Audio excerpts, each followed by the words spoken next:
সম্পৰ্ক সন্দৰ্ভত দীঘলীয়া সংবাদমেল দিলে সেই সংবাদমেলৰ পিছত এবাৰ গৌৰৱ গগৈৰ প্ৰসংগত মুখ্যমন্ত্ৰী ডক্টৰ হিমন্ত বিশ্ব শৰ্মাই সেই পাকিস্তানৰ লিংকক লৈ কোৱা কথাটোক লৈ অখিল গগৈয়ে প্ৰতিক্ৰিয়া প্ৰকাশ কৰিছে। অখিল গগৈয়ে মুখ্যমন্ত্ৰী ডক্টৰ হিমন্ত বিশ্ব শৰ্মাক উভতি ধৰিছে। মুখ্যমন্ত্ৰী ডক্টৰ হিমন্ত বিশ্ব শৰ্মাক উভতি ধৰি অখিল গগৈয়ে আজি কেইবাটাও মন্তব্য কৰে। আৰু জেলত ভৰাই তেওঁ যাতে জীৱনত কেতিয়াও ওলাব নোৱাৰে, আকৌ যাতে পাকিস্তানক কেতিয়াও সহায় কৰিব নোৱাৰে, তাৰ কাৰণে ব্যৱস্থা কৰিব লাগে যদি পাকিস্তানৰ এজেণ্ট হয়।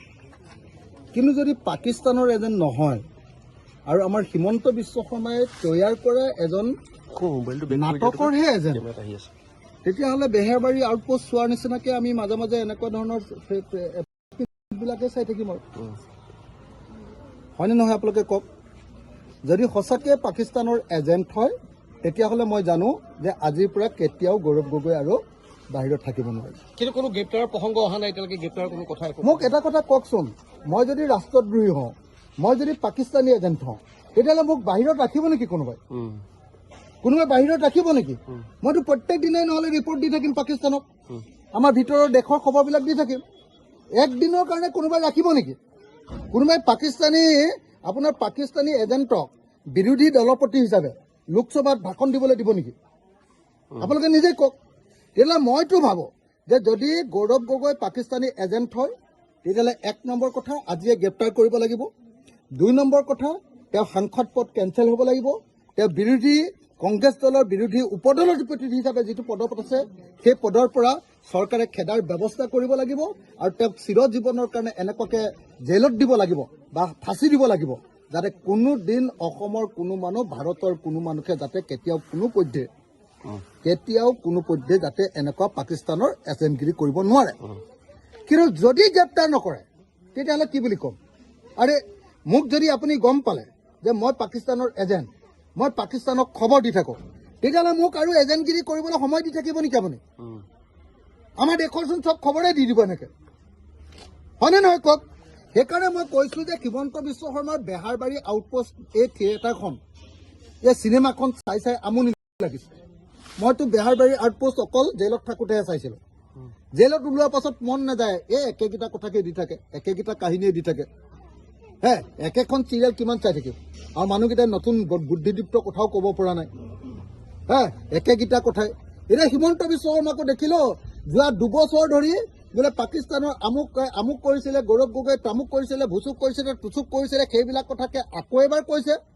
আকৌ সেইবিলাক কথা ক'বৰ কাৰণে দিল্লীৰ পৰা 30জন সাংবাদিকক এৰোপ্লেনত লৈ আহিছে, 5 ষ্টাৰ হোটেলত খুৱাইছে, বোৱাইছে, পিন্ধাইছে আৰু পইচাও দিছে যদি সেইটোও নাজানো, কি দিছে সেইটোও নাজানো। আৰু কালি পীযুষ হাজৰিকাই গোটেইবিলাক অসমৰ টিভিৰ মালিকবিলাকলৈ ফোন কৰিছে আজি চবতে লাইভ দিব লাগিব বুলি। আৰু শুনিছোঁ বোলে পইচাৰ টোপোলা এটাও ভূঞা বুলি ল'ৰা এটাৰ হাতত দি পঠিয়াইছে। এইবিলাক কৰি আছে। যদি পাকিস্তানৰ এজেণ্ট হয় তেতিয়াহ'লে গৌৰৱ গগৈক আজিয়ে ধৰিব লাগে, গ্ৰেপ্তাৰ কৰিব লাগে, জেলৰ পৰা ওলাব নোৱাৰা কৰিব লাগে। আৰু যদি হয় তেতিয়াহ'লে বেলেগ একো নহ'লেও ৰাজপথত দি দিব লাগে, আমি তেওঁক ফাঁচি দি দিম। হয়নে নহয়? লাট পোষ্টত আমি ফাঁচি দি দিম। আৰু হিমন্ত বিশ্ব শৰ্মাই, মই এটা কথা মানে এইবিলাক কথা ভাল নালাগে। এনেকুৱা ৰাজনীতিবিলাক ভাল নালাগে। যদি পাকিস্তানৰ এজেণ্ট হয় তেওঁক গ্ৰেপ্তাৰ কৰক, আজিয়ে গ্ৰেপ্তাৰ কৰক। আকৌ বোলে পাকিস্তানৰ এজেণ্ট বুলি গম পালো, এইটো বোলে আকৌ অমিত শ্বাহে চাব, এইটো বোলে আকৌ গৃহ বিভাগে চাব, এইটো বোলে NIA চাব। আৰে ভাই, NIA চোৱাৰ আগতচোন গোটেই পাকিস্তান যোৱা 2 বছৰ ধৰি আকৌ বিধানসভাৰ পৰা সংসদলৈও গৈছে, ভাষণো দিছে। সংসদৰ আকৌ গৃহ বিভাগৰ কমিটিটো আছে, আৰু তাৰপিছত কৈছে যে গৌৰৱ গগৈ পাকিস্তানৰ এজেণ্ট। আৰে পাকিস্তানৰ এজেণ্ট এজনক গৃহ বিভাগৰ কি কমিটি, সংসদ কমিটিত সোমোৱাই থৈছে? বিৰোধী দলৰ উপদলপতি পাতি থৈছে, সংসদৰ সাংসদ পাতি থৈছে। এইটো পাগলাইহে এনেকুৱা কথা কয়, পাগলা মানুহে এনেকুৱা কথা কয়।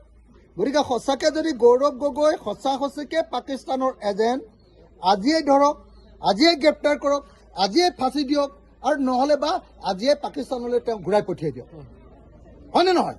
আমি এনেকুৱা নাটক চাই নাথাকোঁ। বেহাৰবাৰী আউটপোষ্ট চোৱাৰ বয়স মোৰ গুচি গ'ল। এতিয়া আৰু মই বেহাৰবাৰী আউটপোষ্ট চাব নোৱাৰোঁ। জেলত থাকোঁতে, ফ্ৰী হৈ থাকোঁতে অকণমান চাইছিলোঁ।